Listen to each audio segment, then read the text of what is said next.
Alright guys, it has been nearly 2 months since the initial announcement from Sucker Punch Studio that they would be abandoning the potential return of Jin Sakai in favor of a female protagonist in the upcoming Ghost of Tsushima sequel, Ghost of Yotei. While the announcement of a sequel to this beloved title has had many people ecstatic, gamers and longtime fans of the series have begun to question the decision to move on from Jin Sakai so easily. The choice to move the franchise 300 years forward in time and to gender swap the playable character left many gamers scratching their heads. Within a matter of days, the games media and industry shills began attacking critics of Sucker Punch and defaulted to labeling them with such familiar terms as incels and bigots. While the decision to not continue Jin Sakai's storyline has always been the primary critique, much of the criticism of this long-awaited sequel has also been centered around the lead character in Ghost of Yotei, a ronin named Atsu. Atsu is voiced by Erika Ishii, a voice actress with many years of experience in the industry. And while nobody has ever questioned Erika's ability to do her job adequately, it was her online statements and interactions that caused plenty of controversy.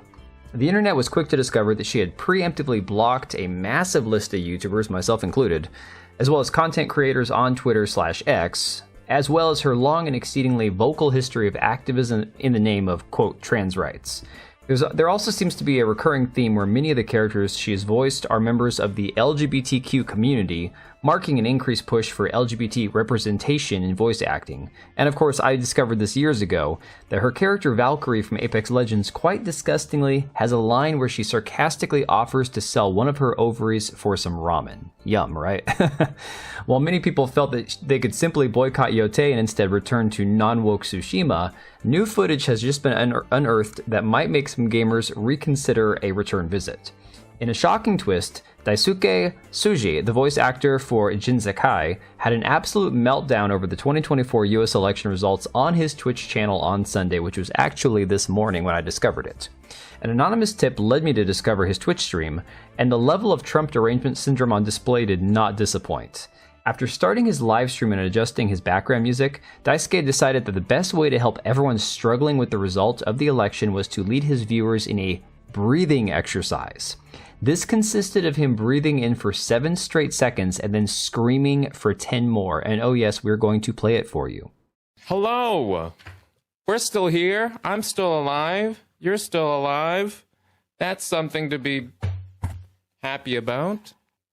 Let's start off by a breathing exercise. And I want y'all to cover your ears. We're going to breathe in for 7, and we're going to scream out, scream for how long? 10? L. That's a lot of seconds.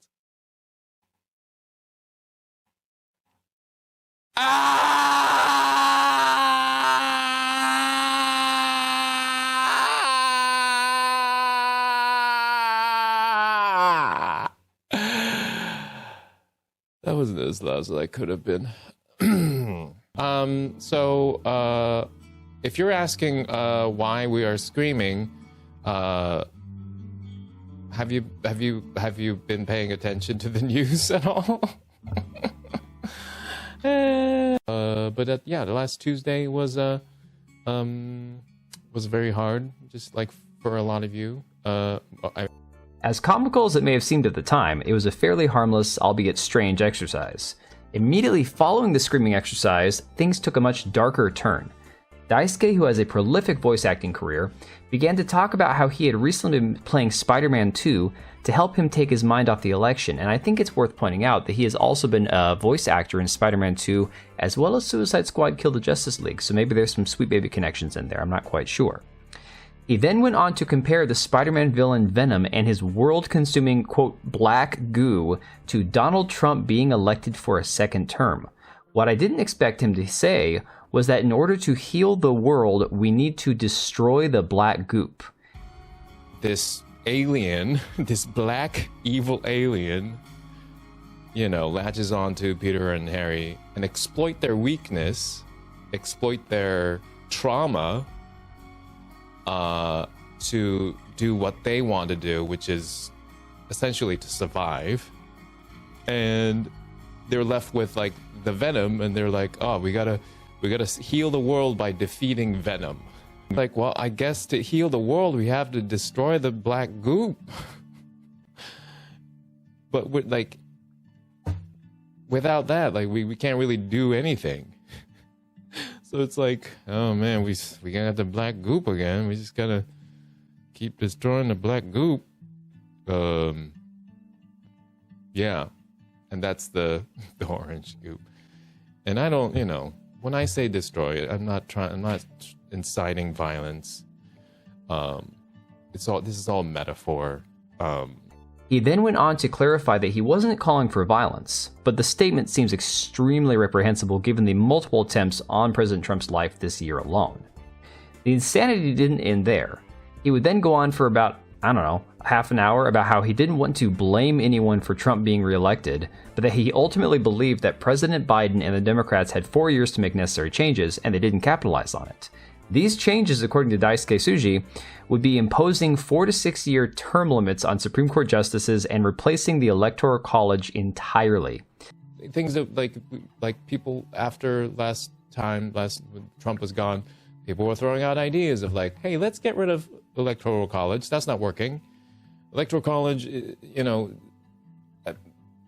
I don't know much about it, but part of the reason why they did it was because so that in a case where, citizens make a terrible choice of electing somebody who's clearly unfit for office, the electoral, what are the voters, electoral something, they can be the one to step up and be like, hey, clearly this person is not fit for office, so maybe not elect this guy. Trump is clearly not fit for office. But yeah, that's not going to happen. So clearly Electoral College is not working. So it's like, it's clearly a bad system. And the Democrats could have, like, in the past 4 years been like, you know what? Fuck this nonsense. Let's change it. Fuck the Supreme Court life term appointment. Let's make that let's make that a 4 year, 6 year thing, term limit. Like that didn't happen. Why not? And that's not going to happen now because they are the ones in charge now. The Republicans are in charge, and they're definitely not going to let go of power. Despite the fact that Trump won the popular vote, he claimed that, the Electoral College is clearly not working. And he even went on to state that one of the roles of the Electoral College was to remove unfit candidates, which he apparently believes President Trump qualifies as. What evidence or how he believes he qualifies as an unfit candidate remains to be seen. What would get even stranger was his claim that the election was decided by a group of billionaires who had already made up their minds that Trump would be the next president. His evidence of this was the Washington Post article, about how they were choosing not to endorse Kamala Harris. I'm sure there's money involved in that. We don't know. I don't know. I do wonder the whole Washington Post and other which one was it? Washington Post and something else didn't endorse Harris, and I'm kind of suspicious. I feel like they knew something we didn't. I feel like the powers that be, the people who pay the elections, I think they know. I think they already knew how this was going to go down. And this is going into conspiracy, nut job territory. I don't know why I'm doing that. But I think the billionaires have some kind of club, and they're choosing, and they know. But that's just my conspiracy theory.